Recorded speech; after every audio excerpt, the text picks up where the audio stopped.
100 वर्षे जुना असलेला प्रभादेवी पूल एप्रिलपासून बंद होणार का असा प्रश्नचिन्ह निर्माण झालाय। तर MMRDA कडून तयारी सुरू झाली आहे। शिवडी वरळी उन्नत मार्गासाठी 125 वर्षे जुना प्रभादेवी उड्डाण पूल एप्रिलच्या दुसऱ्या आठवड्यात वाहतुकीसाठी बंद करण्यात येणार आहे। हा मार्ग पुढील वर्षभरासाठी बंद राहील, त्यामुळे वर्षभरासाठी येथील वाहतुकीत बदल करण्यात येणार आहे। यामुळे मात्र आता प्रवाशांना स्थानिकांना काही अडचणींना सामोरं जावं लागतंय। या प्रकल्पामुळे बाधित होणाऱ्या चाळींना देखील अजून काही माहिती नसल्याचं समोर आलंय।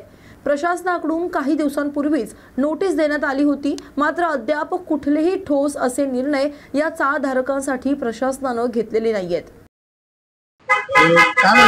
ब्रिजचं काम आता सुरू होणार आहे, आपल्याला काय म्हणजे त्या विरोध आहे कसं म्हणजे आपण आता हा जो ब्रिज आहे ना, हे प्रकरण आता सुरू झालेलं नाही। पहिली गोष्ट तर हे ब्रिजचं काम खूप जुना प्रोजेक्ट चालू आहे।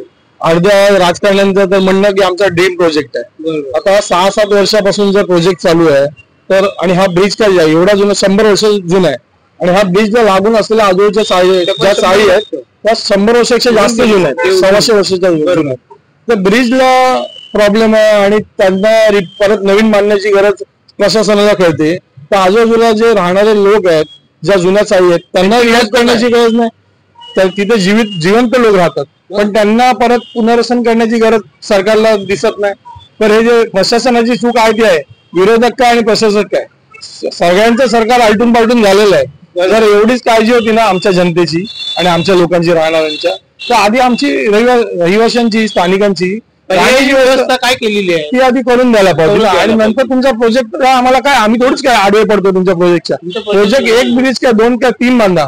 आमच्या आधी जे जुने रहिवासी आमच्या 3 पिढ्या इथे राहतात, त्यांच्यासाठी काही इथे केलेलं नाही अजून। आधी आता म्हणतात की एक पुढच्या महिन्यामध्ये ब्रिज पडणार एप्रिलमध्ये, पण तरी सुद्धा अजूनपर्यंत आम्ही आजूबाजूला राहणारे लोक आहेत त्यांची अजून सुद्धा व्यवस्था करण्यात आलेली नाही। प्रशासनाकडनं आपल्या मागणी काय असणार आहे? प्रशासनाने आम्हाला जे सध्याच्या नियमात तुमचं योग्य, प्रशासनाच्या नियमात जे योग्य राहण्याची व्यवस्था होत असेल, पुनर्विकास होत असेल, तो जो काही नियमात असेल तो करून द्यावा। आणि आम्ही काही अवास्तव मागण्या आमच्या काही नाहीत। योग्य जे सरकारी नियमात बसेल तीच घरं आम्हाला मिळावीत, ते आणि ते पण इथेच मिळावी जिथे आम्ही राहतोय। आता जर ब्रिज मुळे जर बाधित होत ब्रिजच्या मुळे आजूबाजूच्या बिल्डिंग, तर त्या लँड पण तर गव्हर्नमेंटच घेणार आहे ना। मग आमच्या लँडवरती आमची घरं बांधणं सहज शक्य आहे, असं काय मोठं रॉकेट सायन्स तर आहे नाही। आमच्याच जमिनीवरती आमची घरं बांधून द्यावीत म्हाडाने, आणि त्याच्यामध्ये ऑटोमॅटिकली एक्स्ट्रा घरं बनतील, ती म्हाडाने काय करायचे ते दुसऱ्या बाधित लोकांना द्यावीत। आमचं पुनर्वसन स्थानिकांचं आहे तिथे करणं काही चुकीचं मानली नाही। आता या ब्रिजमुळे ब्रिजच्या त्या बाजूला परेल विभाग आहे, आता इथून स्थानिक जी हॉस्पिटल्स आहेत, शाळा आहेत, त्या ब्रिजच्या बाजूला आहेत। आता इथून स्थानिकांनी तिकडे कसं जायचं? इतक्या लांबून 3 किलोमीटर 4 किलोमीटर वळसा घालून 5 किलोमीटरचा वळसा घालून जाणं हे योग्य आहे का? इथे जे स्थानिक लोक आहेत त्यांचा विचार करणार कधी प्रशासन? ती फक्त राजकारणच करत बसणार, आणि विरोधक पण त्यातलेच आणि राजकीय आता जे प्रशासन आहे ते पण त्यातलेच। आम्हाला फक्त आमचे पर्याय शोधून पाहिजेत बस, बाकी तुम्हाला काय करायचं ते करत राहा। आम्हाला स्थानिकांना योग्य ठोस उपाय सांगा, आहे तिथे जगण्याची मुभा द्या बस, अजून आम्हाला वेगळी मागणी काही नाही। या जुन्या बिल्डिंग 100 वर्ष होऊन गेले आहेत, म्हणजे आपलं ते ब्रिज आता काम सुरू होणार आहे, आपल्याला त्याचा काय नेमकं प्रॉब्लेम येणार आहे? प्रॉब्लेम म्हणजे आमच्या मुलांच्या शाळा आहेत या बाजूला, माझा नातू सेंट पॉल मध्ये आहे। किती लोक असे आहेत की गेम हॉस्पिटलमध्ये जाणार आहेत, तर त्यासाठी पर्याय काय व्यवस्था केली तुम्ही? तुम्हाला काय सरकार म्हणजे प्रशासनाकडून नोटीस वगैरे देण्यात आलेलं आहे का? फक्त बिल्डिंगला नोटीस देण्यात आलेली आहे 6-6 महिन्याची, बरोबर ना?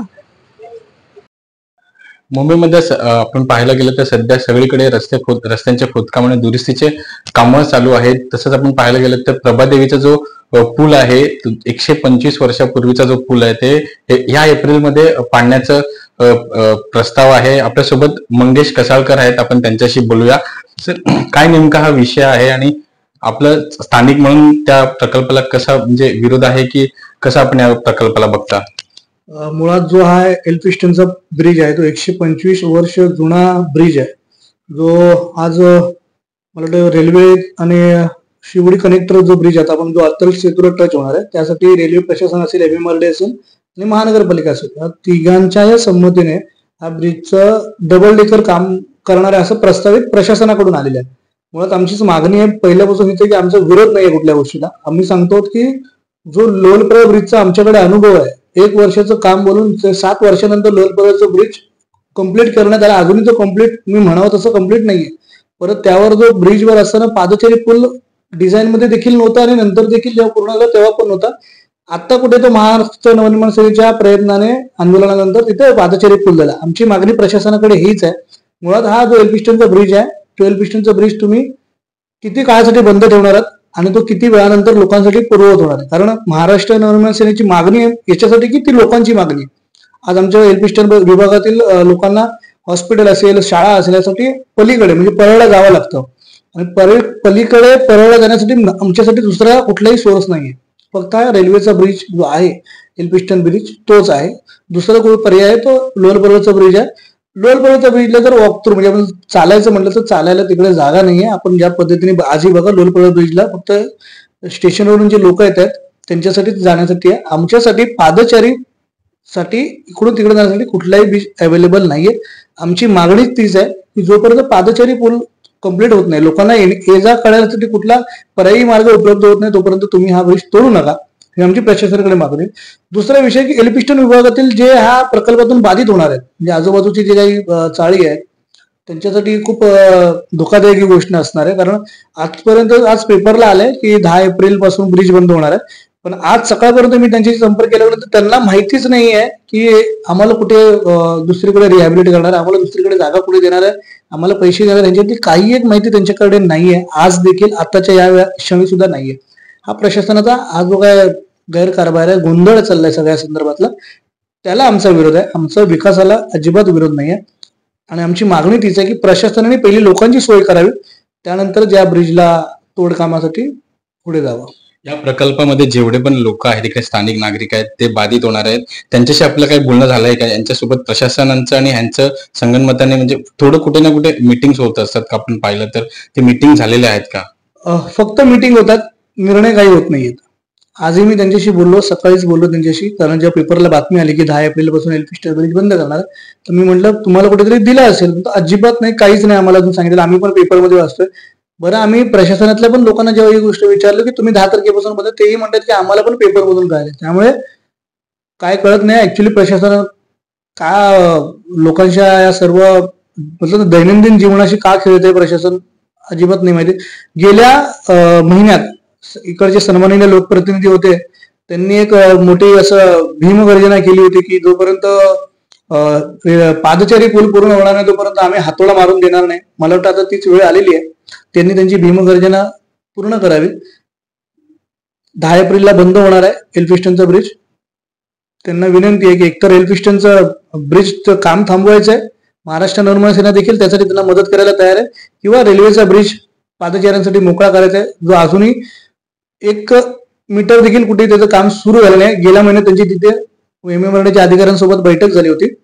आम्हाला विनंती आहे त्यांना सुद्धा आणि प्रशासनाला पण विनंती की लोकांची गैरसोय कुठेही होऊ देऊ नका, ही विनंती. कुठे ना कुठे पाहायला गेलं तर फक्त पादचाऱ्यांचीही कोंडी होणार नाही, वाहतूक कोंडी देखील या ब्रिज जे बंद होईल त्याच्या वाहतूक कोंडी सुद्धा होईल आणि खूप ट्रॅफिकचा सामना स्थानिक लोकांना करायला मिळणार आहे. तुम्हाला खरं सांगतोय साहेब की मी कल्पना करू शकत नाही, कारण आम्ही लोअरपरळच्या वेळेला आम्ही फार भोगलेत बऱ्याच गोष्टी. प्रभादेवी स्टेशनच्या बाहेर आम्ही जाऊ शकत नाही, सितोला रोडच्या बाहेर जाऊ शकत नाही, सेनापती बापट मार्गावर देखील आम्ही पोहोचू शकत नाही. आमचा एक प्रकारे आम्ही वेळात पडणार आहोत. ह्या पूर्ण आमचे जो पूर्ण चौक आहे म्हणजे बाळशेठ बोर्डकर मार्ग असेल, आमचा सेनापती बापट मार्ग असेल, फितवाला रोड असेल, म्हणजे हा पूर्ण परिसराला या वेढा जसा लागतो तसा वेढा आम्ही वेढ्यात राहणार आहोत जेवढी वर्ष हा ब्रिज चालू राहणार आहे. कारण जी काय रचना आहे इकडची दादरवरून टिळकबुर्जीवरून जी येणार सेनापती तुळशीबाई मार्गाने सेनापती बापट मार्ग टुवर्ड्स लोअरपरळ ब्रिजवर जाणार आहे. आपण फक्त कल्पना करा की काय स्थिती असू शकते त्यावेळेला. म्हणूनच आमची प्रशासनाला मागणी की त्याला अल्टरनेट काहीतरी द्या, कुठला रस्ता कुठल्या दिशेने फिरवावा लागेल. ट्रॅफिकनी देखील खूप समंजसपणे हा विषय हाताळत होती, त्यांच्यापर्यंत आतापर्यंत आम्ही त्यांचीही पाठपुरावा करत होतो, ते ह्या गोष्टीला परवानगी देत नाहीयेत, अजूनही दिलेली नाही आमच्या माहितीनुसार. वाहतूक विभागाने अजूनही, कारण ट्रॅफिक या एका गोष्टीमुळे वाहतूक विभागाने अजूनही MMRDच्या ब्रिज तोडण्यासाठी एल्फिस्टन ब्रिज तोडण्यासाठी परवानगी अजूनही दिलेली नाही. आजचे जे आर्टिकल आलेलं आहे त्यामध्ये MMRDच्या सूत्रांची माहिती अशी आहे की वाहतूक विभागाने कुठे ना कुठे परवानगी ह्या सगळ्यांची जी आहे दिलेली आहे. परवानगी दिलेली आहे असं नाहीये त्यामध्ये, ते परवानगी मागितली आहे. मला माहिती नाही, दिली असेल तर कदाचित. शेवटी काय आहे, एक सरकारी काम आहे, ते सरकारी आहे, प्रशासन एकमेकांना. पण आमची मागणी आहे की लोकांची त्याच्यामध्ये गैरसोय होणार आहे आणि आमची विनंती आहे प्रशासनाला, कुठेतरी हा विषय आपण लोकांच्या नजरेतून बघितलं तर फार बरं होईल. तर आपण पाहायला गेलं तर लोकांमध्ये जे इथे भीती आहे, वाहतूक कोंडी, पादचारी जे मार्ग आहे ते सुद्धा या पुलामध्ये असणार की नसणार ते सुद्धा भीती आहे. आणि या प्रकल्पामध्ये जे बाधित होणार आहेत त्यांना कुठलीही नोटीस न देता 10 एप्रिलचे अनाउन्समेंट या आर्टिकलमध्ये आपल्याला पाहायला मिळत आहे. कॅमेरा पर्सन सह मी Santosh Devkar, news Marathi 24/7 Mumbai.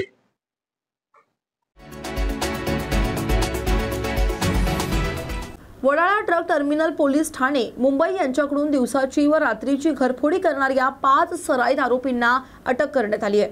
Wadala truck terminal police Thane येथे गुन्हा नोंद करण्यात आला असून नमूद गुन्ह्यांमध्ये आरोपींनी रात्रीची घरफोडी करून एका गुन्ह्यामध्ये एकूण 9,500 रुपयांची मालमत्ता चोरी केली होती.